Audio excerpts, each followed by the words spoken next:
சொல்லிட என் வாழ்நாள் போதாது, உம் செய்கைகளை விவரிக்க என் வார்த்தைகள் எனக்கு வாழ்நாளே போதாது. லூக்காவின் சுவிசேஷ புஸ்தகத்துல 15ஆம் அதிகாரத்துல ஒரு குமாரனையும் ஒரு தகப்பனையும் குறித்து நாம் இங்க வாசிக்கிறோம். Book of Luke chapter 15ல இந்த இளைய குமாரனை குறித்து நாம் இங்கே வாசிக்கிறோம்.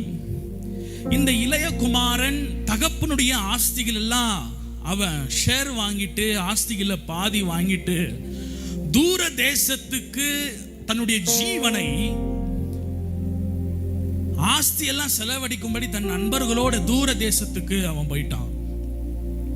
இந்த தூர தேசத்துக்கு போய் தன்னுடைய ஆஸ்தி எல்லாம் செலவழிந்து அந்த தேசத்துல பஞ்சம் உண்டான உடனே நீங்க 17ஆம் வசனத்தை நீங்க வாசித்தீங்கன்னா, அவனுக்கு புத்தி தெளிந்த போது அவன் என் தகப்பனுடைய கூலிக்காரன் எத்தனை பேர்களோ நானோ பசியில் சாகிறேன்.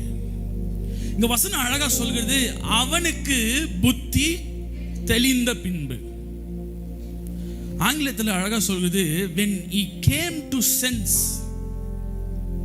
அவனுக்கு புத்தி தெளிந்த பின்பு, அவன் சுயத்துக்கு அவன் வந்த பின்பு. இதுக்கு முன்பாக அவன் ஏதோ ஒரு போதையில அவன் வாழ்ந்து கொண்டிருந்தான். ஆனா இதெல்லாம் தவறு என்று சொல்லி அவன் புத்திக்கு வந்த பின்பு தான் சொல்லுது, என் தகப்பன் வீட்டுல எவ்வளோ வேலைக்காரர்களுக்கு நல்ல ஆகாரம் உண்டு, ஆனால் நானும் பசியில் சாகிறேன். அப்படி அவன் சொல்றான். நான் உடனே எழுந்து போய் எங்க அப்பா வீட்டுக்கு போகிறேன் அப்படின்னு சொல்லி அவன் சொல்றத வாசிக்கிறோம். அப்போ நீங்க 20ஆம் வசனத்தை வாசித்து பார்ப்போம் அப்படின்னா, எழுந்து புறப்பட்டு தன் தகப்பனிடத்தில் வந்தான். அவன் தூரத்தில் வரும்போதே அவனுடைய தகப்பன் அவனை கண்டு, ஒன்று என்ன பண்றாரு, தூரத்திலிருந்து வருகிற பிள்ளைய தகப்பன் கண்டு முதலாவது பார்க்கிறாரு. பிள்ளை வரான்னு சொல்லி அவனை கண்டு, இரண்டாவது மனதுருகி, மூன்றாவது ஓடி, நான்காவது அவன் கழுத்தை கட்டிக்கொண்டு, ஐந்தாவது அவனை முத்தம் செய்தான். ஹல்லேலூயா. நம்முடைய பரம தகப்பனாகிய இயேசு கூட இப்படியாப்பட்டதான் இந்த ஒரு தகப்பனுடைய குணத்தை உடையவர். பாவிகளா இருக்கிற நாம் தூர தேசத்துக்கு தேவனை மறந்து போனாலும் மனம் திரும்பி வரும்பொழுது தகப்பன் நம்மை கண்டு நம்ம மேல மதம் துருகிறாரு. ஐயோ என் பிள்ளை பாவம் செய்துட்டு தூரமா போயிடுச்சு, இப்போ வருகுதுன்னு மனதுருங்கி அவன் வரட்டும்ன்ற வெயிட் பண்றது இல்ல, தகப்பன் ஓடி போறாரு. ஹல்லேலூயா.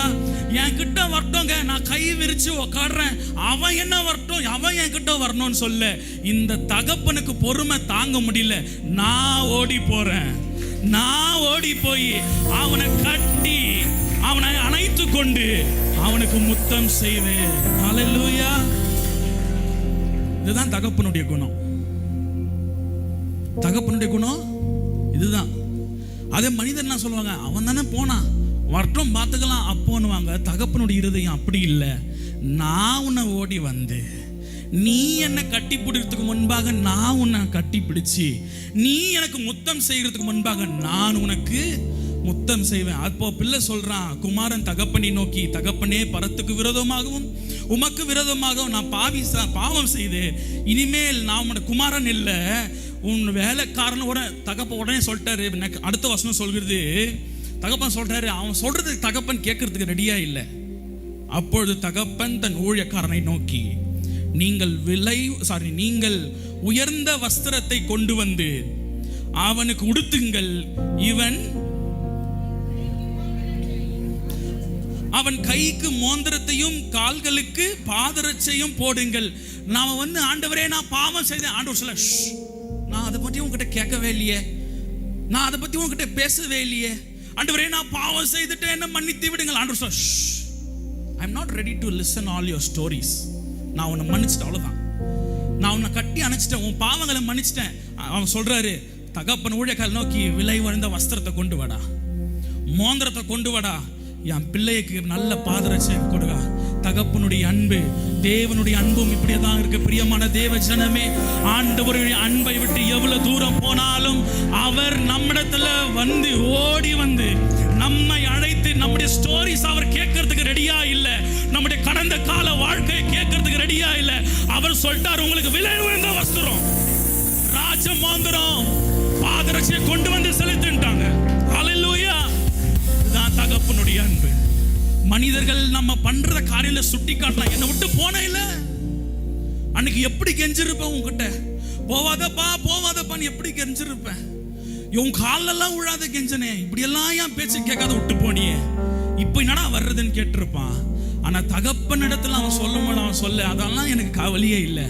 அவனுக்கு விலை உயர்ந்த வஸ்திரத்தை கொண்டு வாங்க, அவன் கைகளுக்கு மோந்திரத்தை கொண்டு வாங்க, அவனுக்கு பாதரட்சையை கொண்டு வாங்க. அது மாத்திரம் இல்ல, இந்த குமாரனுக்காக விருந்தை ஆயத்தப்படுத்தின. அதான் வசனம் சொல்லுது, ஒரு பாவி மனம் திரும்பினால் பரலோக ராஜ்யத்துல மிகுந்த சந்தோஷம். ஹல்லேலூயா. இன்றைக்கு தேவனுடைய சமூகத்துல நான் பாவிங்க, நான் பெரிய துரோகிங்க என்று சொன்னீங்களா, உங்கள் நிமித்தமாக நீங்கள் ரட்சிக்கப்படும் போது பரலோகத்துல ஒரு மிகுந்த சந்தோஷம் உண்டு. ஆண்டவர்கள் பாவங்களை மன்னிக்கிறார், உங்கள் அக்கிரமங்களை மன்னிக்கிறார், உங்களை அவருடைய பிள்ளையாய் மாற்றுகிறார்.